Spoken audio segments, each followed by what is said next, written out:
सबसे सुंदर मूर्तियां और मिट्टी के दिए लेकर मेले में जाएगी।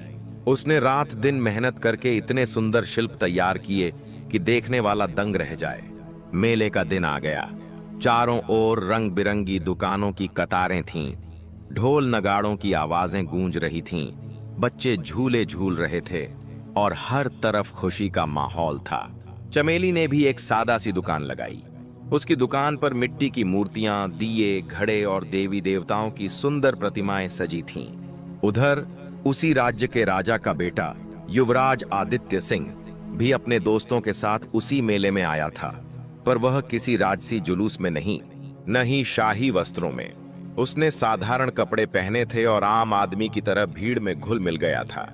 आदित्य को हमेशा से ही राजमहल की चमक दमक और ऐश्वर्य से ज्यादा जनता के बीच रहना, उनके जीवन को समझना और आम लोगों की तरह जीना अच्छा लगता था।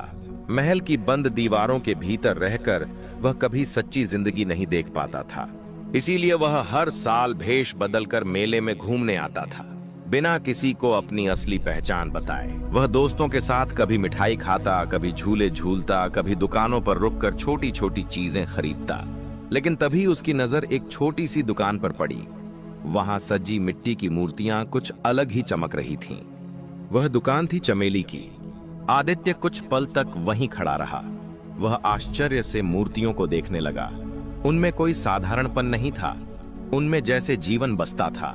देवी की आंखों में करुणा थी, मिट्टी के दीपकों में रोशनी थी और हर घड़े में जैसे किसी की आत्मा झलक रही थी। आदित्य ने पूछा, ये तुमने बनाई है? चमेली मुस्कुराई, हाँ, सब मैंने ही बनाई हैं। मिट्टी में जान डालना ही मेरा काम है। मैंने ही बनाई है। तुम्हारे हाथों में तो जादू है, आदित्य ने मुस्कुराते हुए कहा। यह मूर्ति मुझे खरीदनी है।